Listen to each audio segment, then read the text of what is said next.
Oh, wow. I'm so happy to be here. So, who saw my talk last year? Just a few. Okay, a few saw my talk. So you know what to expect. I'm not a developer. Probably I'm the, or I have developed something like 22 years ago, a PHP backend for websites. It was not a good idea, I guess. And I'm really the least qualified developer here, most likely. I'm not going to talk about tech today. Before I start, though, I have to say it's really a privilege to be invited back. But also, it was Anton who wrote me, hey, we're doing this again. Do you want to come? And it was not even a second I had to think about it. And I just said, yes, of course. I want to tell you why.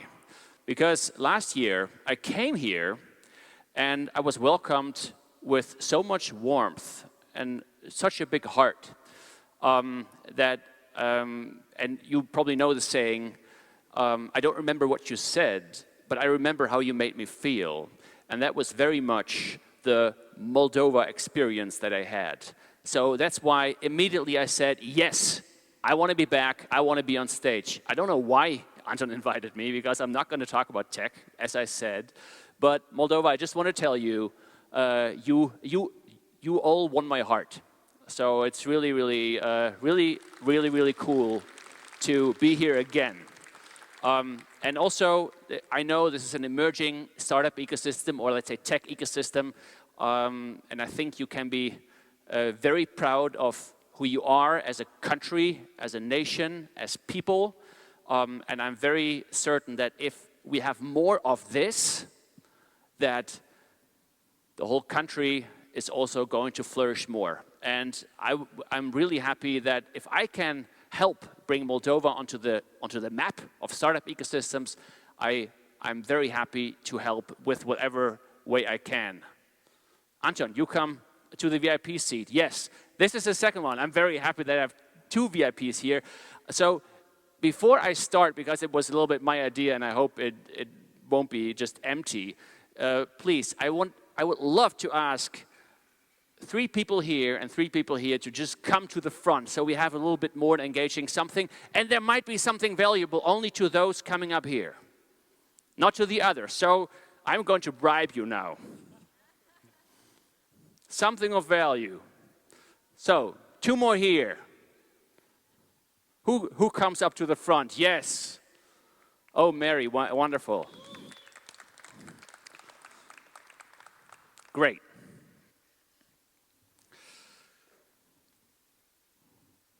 All right, a slide with just a mic on it, because I want to do a small experiment with you guys. I brought 2 pieces of paper. One piece of paper has the number 50 on it, a window, that's something like a bridge or so. But it's basically just a piece of paper. It's something shiny on there. I've got a bigger piece of paper. Look at this. Piece of paper, it has something like growth on here, selection, customer experience, something like that, and even a 500. So this only a 500, this is bigger. If I were to give this away, one of these 2 papers, which one would you choose? Who would choose this one? Raise your hand.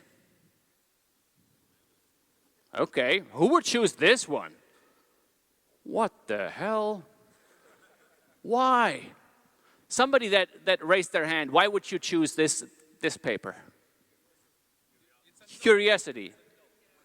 It's a note, okay.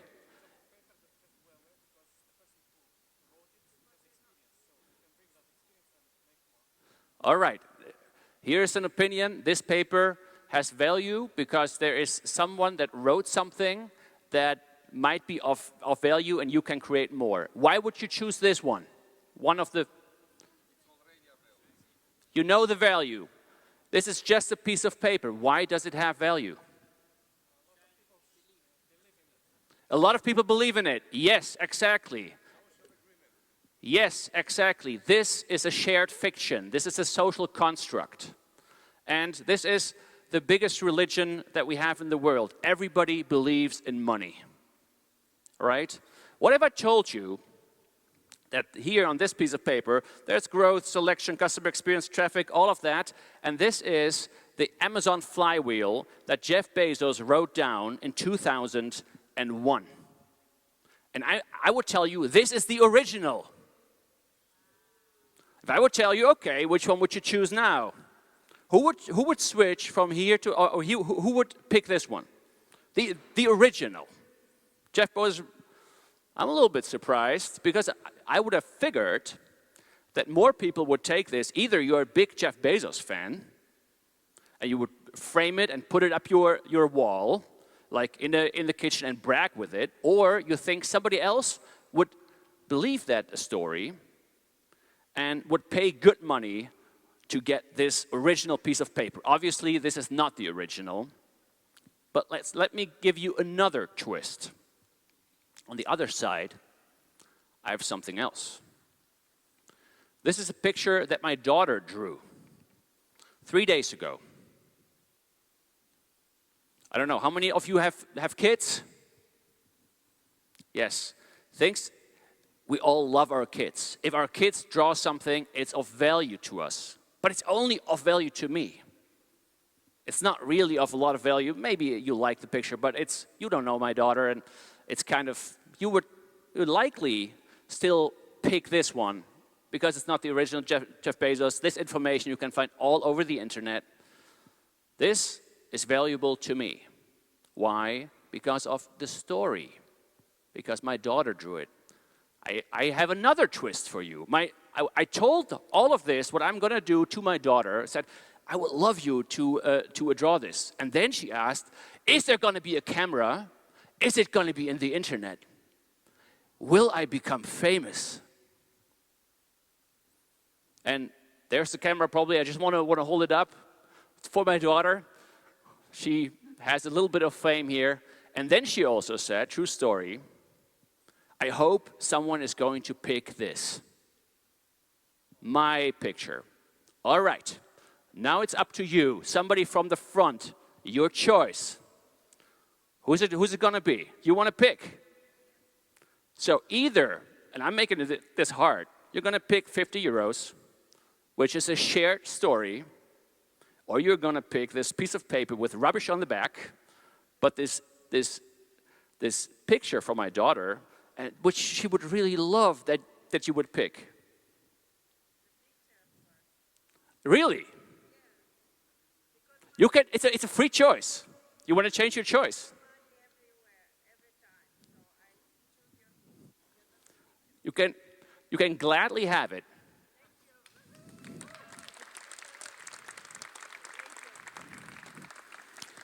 So this was really a free choice. Why am I talking about this?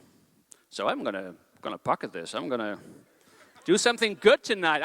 I expected this to go, but okay. Good choice. And she'll be very happy to hear that. So I want to talk with you about stories, about the stories that we tell each other. Because humans, we all crave stories. What I just told you is, what happened here is that I changed a story around 2 pieces of paper and perceived value changed. When we change the way we look at things, the things we look at change. That's really, really important. And it's not an inherent truth. The papers that I held up were not of any value itself. The story we attached them all of a sudden become valuable. My daughter will be very pleased that you chose the picture. That's a story, and you know that now you make someone else happy, and that's of value to you. It's really, really important if you think about all the stories that we have. The nation of Moldova, It's just a shared fiction. It's not an inherent truth. It doesn't have to have a border where it has the border today. It could be anywhere else.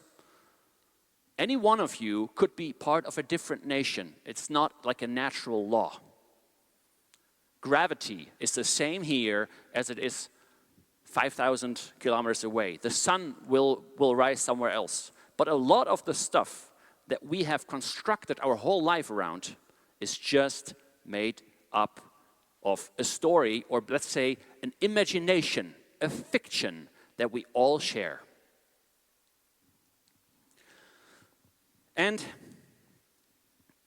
I think it's really important to understand that this imagination creates most of how we navigate the world and how we interpret the world. Imagine you would be walking around, here, the camera guys, you would be walking around with a camera all your time with infinite amounts of lenses. So infinite amounts of basically stories, and all these stories and these lenses, they tint a little bit how we see the world. Can be extreme, like a fisheye lens, can be just a little bit different, just a colored lens, something like that. They change how we see the world. And that's basically us.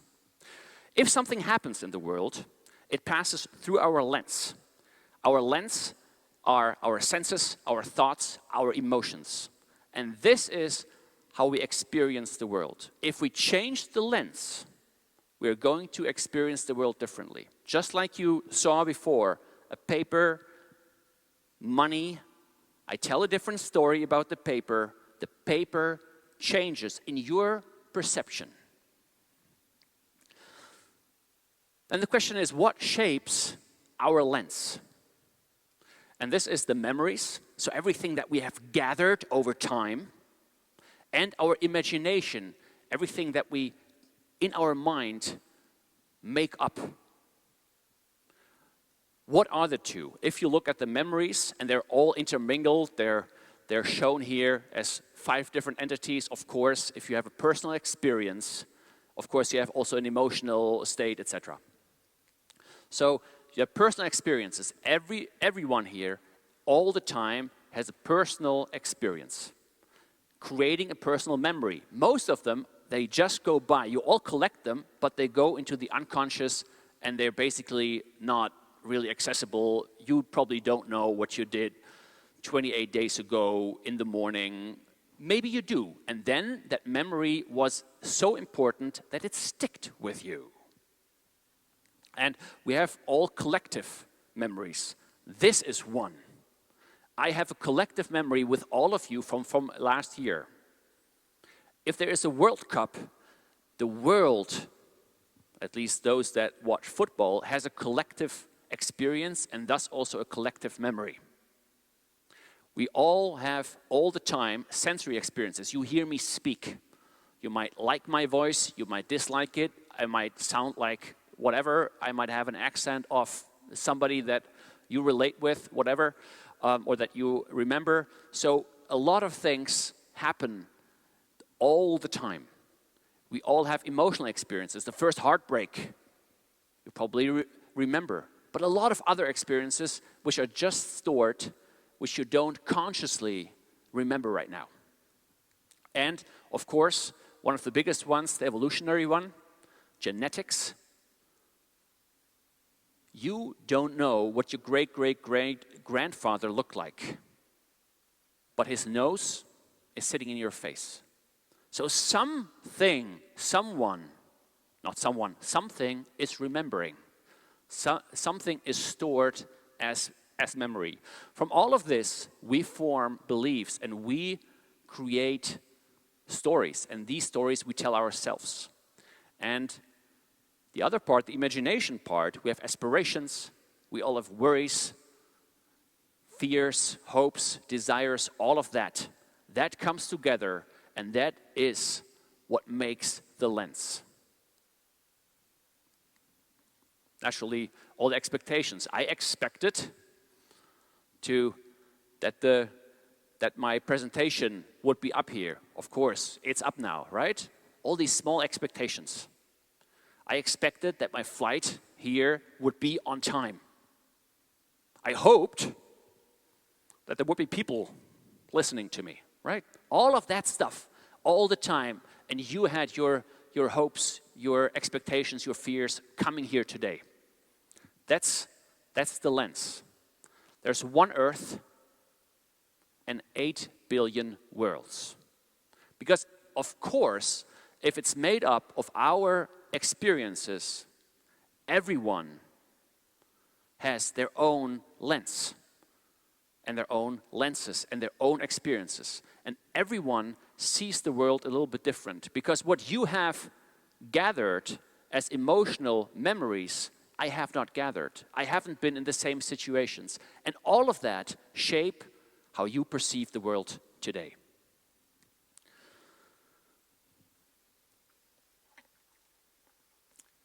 So, I think it is then important to see that it is not only one way how this works, so what happens out there, but how we interpret what happens and how we respond to that, and that shapes how we see the world in the end, and that shapes our reality.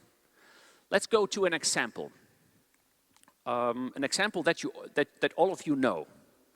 Going into a coffee shop. It's your favorite coffee shop.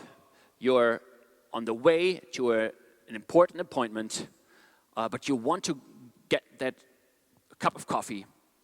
It's a wonderful cup of coffee. You go in there, and there's a long line, and you say it's going to be at least 10 minutes. How are you going to experience this moment? Give me some thoughts. How are you going to experience this? You'll be annoyed, anxious. Sorry? You'll be okay? So he wants to go for coffee. He has time for coffee. Yes, but it's a to-go cup. So actually, you would be in and out. Would your experience change? So if he wants to go for a coffee, he really wants to take his time. Anything else? You'll be proud. Why?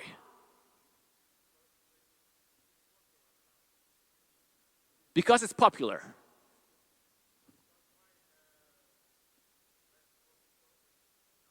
Oh, because your coffee shop is so, now I get it, because everybody is coming to your favorite coffee shop.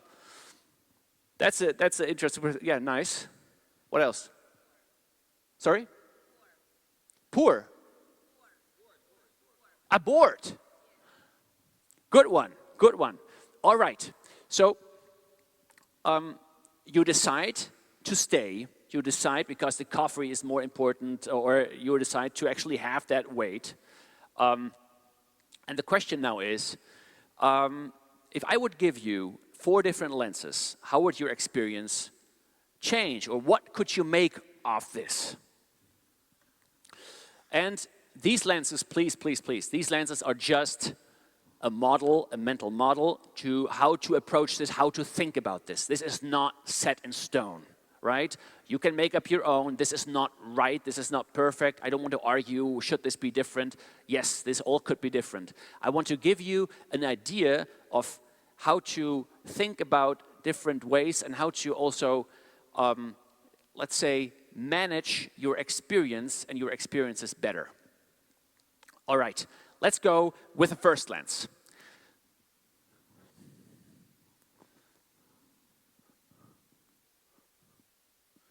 So, this is the first lens. The other one was the second, the victim lens. So this is basically the belief life is happening to me. This is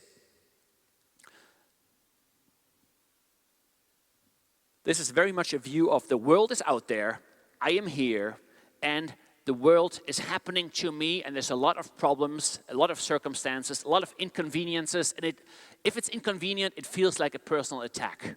It's very much a black and white world.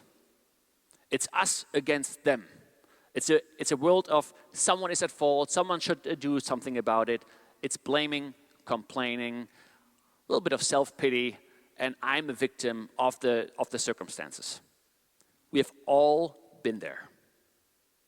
And this is not judgmental, this is good or bad or something. This is just a world. This is a way how we can see the world.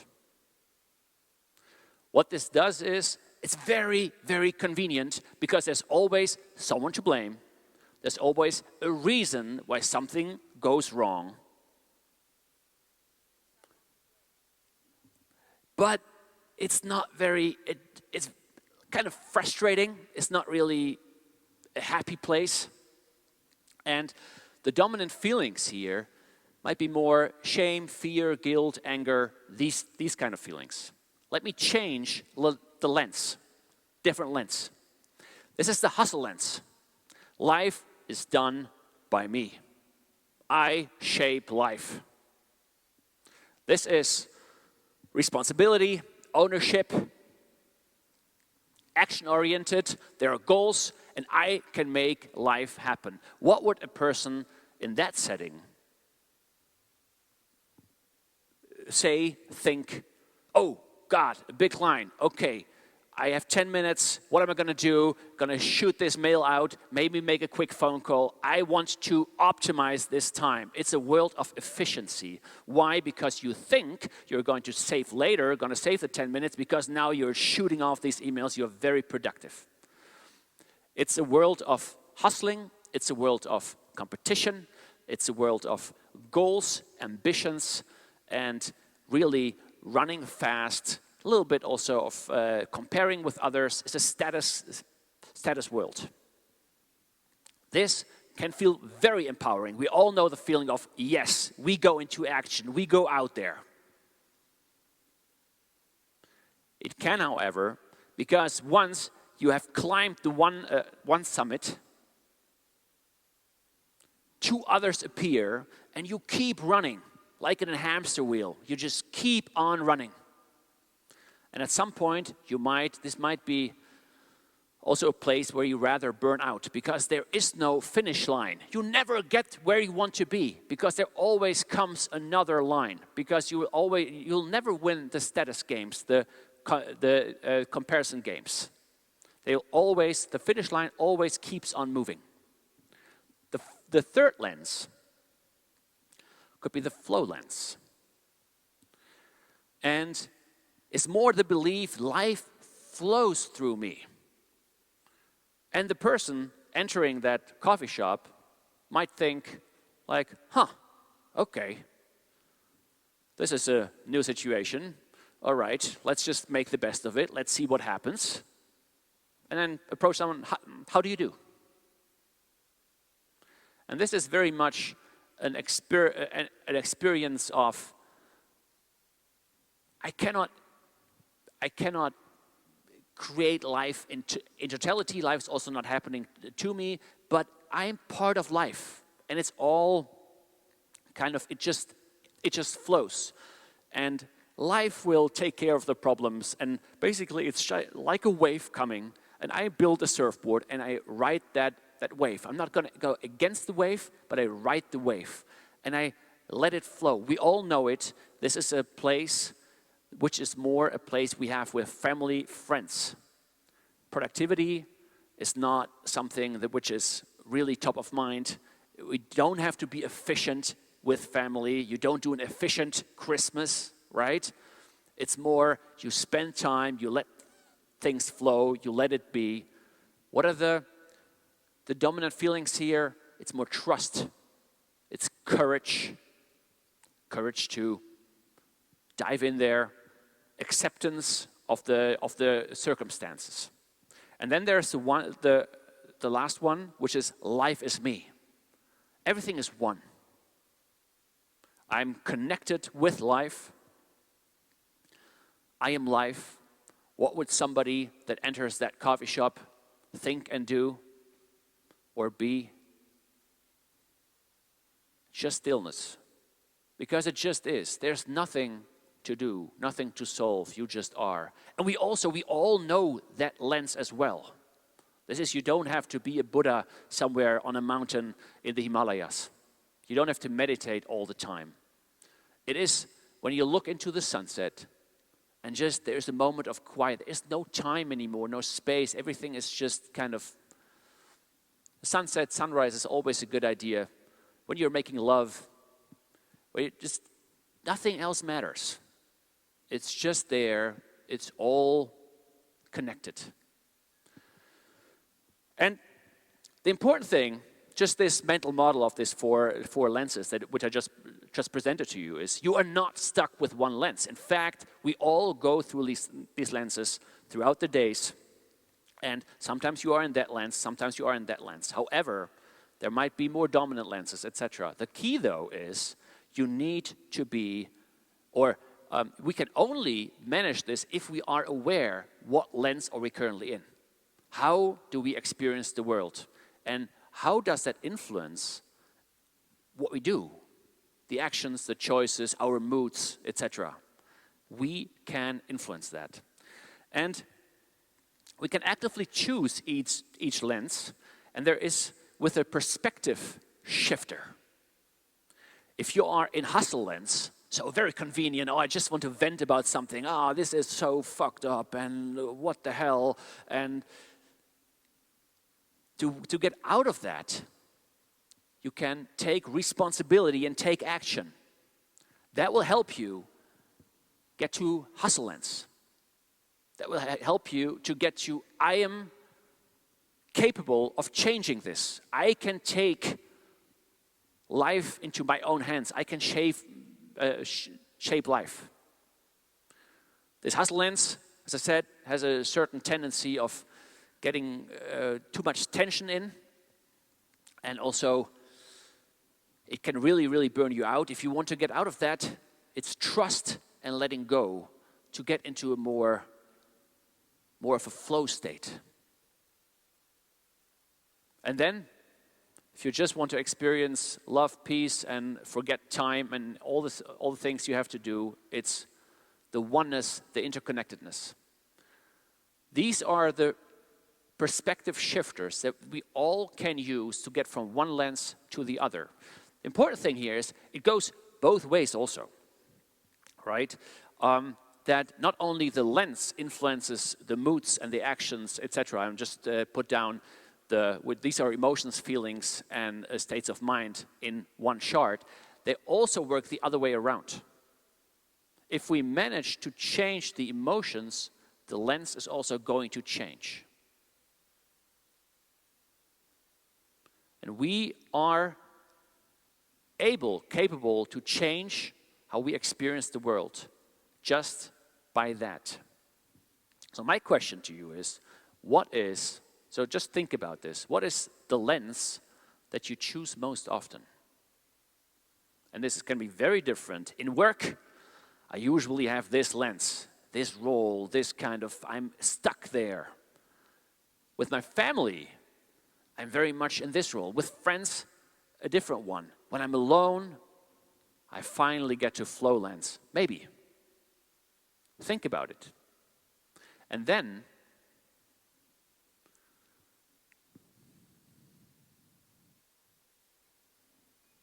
one more back. Then I want to offer you or invite you to think about how is that lens going to affect your relationships at work, with your family, with your friends, with your partner maybe, and how your personal well-being. How is that affecting that? Because you have it in your own hands. You can really change that. Then, I want to quickly tell you why am I talking about this. Because one of my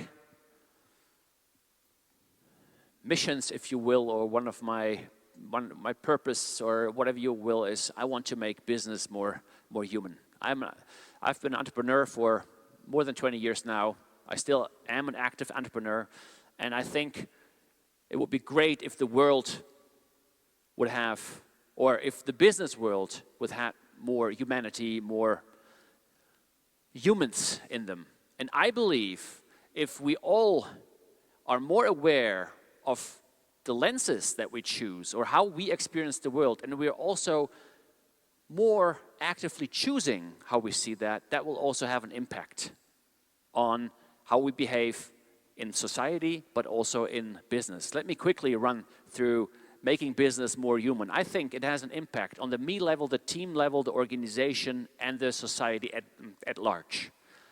I have a strong belief that humans should not serve businesses, but businesses should serve humanity. And that's not the way that we often see it happen in the business world. Developers should not be resources. I don't think that's a good way to think about people. And we really need to do something about that, that organizations, you work for organizations now, please work for organizations that solve real problems in the world. Problems that really need solving. We don't need the next Tinder for dogs. We just do not. Okay? And that's very much that. Also, if you think about business, it's always humans interacting with humans. And a big belief that I have is that better humans make better leaders, and better leaders create better businesses. I really do think so. Well, let's discuss, what does better businesses mean? It does not mean optimizing the last ounce of profit. It means doing well and doing good. And with making business more human, I believe that before you lead others, you must learn to lead yourself. And this is my invitation to you. If you become, or if you want to become a leader, that also think about how to better lead yourself, how to be more aware of what you do with the example of the lenses that I gave you. I have a strong belief that people want to do a good job. So if you are a leader and working with people, people are inherently really willing to do good work. As a leader, you should treat everyone like a human being first. So you could say treat them as adults. I think just treat them as a human, because why would you treat children and adults differently? I think longer discussion, but treat them as human beings first. And if you're a leader, your job, I believe, that's also the making business more human kind of statement here, you are trying to create more leaders, not just followers. And to quickly tell you how we do that at Pirate, we try to cultivate an entrepreneurial mindset. That doesn't mean everybody needs to make money, but everybody needs to or can or should lead themselves. And this all comes from a place of trust. Why? Because if I want to forge leaders, I need to give them the freedom to actually lead, to give them the responsibility so they can make the choices and they can succeed or fuck up again and again and again, because that's what leaders do. They decide, sometimes they fail, sometimes they succeed, they learn, they grow, and they can actually then become what they should become, a real leader. We have guiding principles. I'm not going to go into them today. You can look them up on the website, how we think about business, very practical. We've also written them all down, like how to work with that. A few closing thoughts. Our biggest freedom is how we respond to things. How we respond to things that happen around us, right? There are two levels of taking responsibility. The first level is, how do I respond to the circumstances? The second one, much, much harder, what was my role in creating those circumstances that maybe I don't really like, right? But what was my role in that. Then another kind of nudge for you. What if life wasn't happening to you, but for you? How would that change your perspective? Something bad happens, and you go out there and say, okay, this happened for me, not to me, for me. You would totally change your perception on what happened. You would start to be curious. You would start to investigate. You would think like, what can I learn from this? And that's very much this. What can I learn from life being the way that it actually is, and not lying to myself? We all want to be in control, right? It's very, like, it always sucks if life doesn't go the way that we want life to go. But what if we just let it happen, change our mindset and say, what can I learn from this? It sucks, I know, but what can I learn from this? What can I take from this and make something better out of it? When we change the way we look at things, the things we look at change. I always have this in my slides. It's very trite, I know, but you're the captain of your own life. Life is a possibility. It is what you make of it. Do those brushstrokes, create that art. That's your life. It's all in your hands in the end. You can make a lot out of it just by changing the way you look at life. What lens will you choose today? Thank you very much.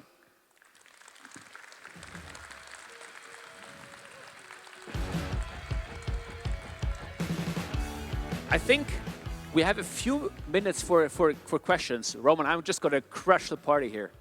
I don't have a question. I have a very special guest for you first. There's somebody who wants to see you. So I want to invite for our usual traditional hug photo for Manuel and Anton. So please.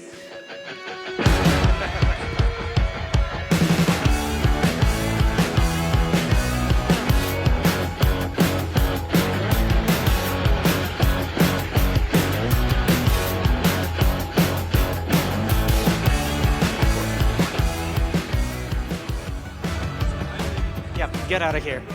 Get out. Okay. So you want to ask the audience? I want to quickly, yeah. So just quickly, one or two questions. I would really love to. Tech crowd. I know there are questions. Here's a question on the right side.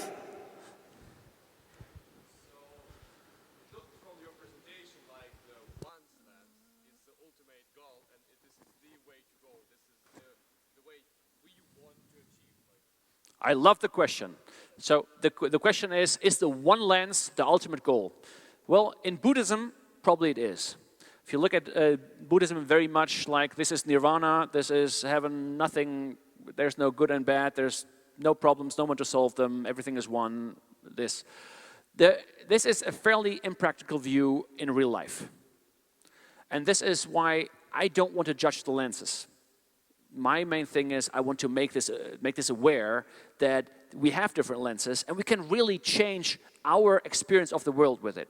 So if you just want to vent and just go off, just go to the victim lens like, oh, this stupid idiot cut me off in traffic, because you just want to vent. But don't be stuck there, because it's just not a really happy place. If you want to get stuff done, the hustle lens might be a good way to just like run forward and to really get things done. Just do not burn out and find these other places. So the one lens is wonderful, and we all know the one lens. Maybe you don't know that you know, but you have been there plenty of times. We seek those moments because we actually need it. But to be stuck, or not stuck there, to be there 100% of the time, somebody has to feed you, etc., because you won't get anything done. You'll just be blissed out and everything will be fine, right? So it's a very good question. I don't think it's super practical in real life. The question is great, but the one lens is not really practical. So I find myself, I love the flow lens, to be honest. It's a place of trust, very little fear, trust. takes away the fear, kind of, right? You just a lot of acceptance. I like to be there a lot. That's my happy place, and I still get stuff done. Does that make sense? Yeah. One more question, can I? Just one. One more. Yeah, sorry.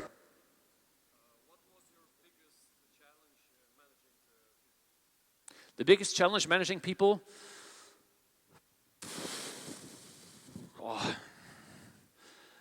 That's a good question. So various ones. I think what is very important, that the world as I view it is often not viewed from other people, and I always have to go back and try to see it from their point of view. And if I don't do that, I mess up. So don't expect others to see the same world that I see. And I have done that plenty of times, and I've also, I just haven't seen. And that led to conflict and problems. Thank you.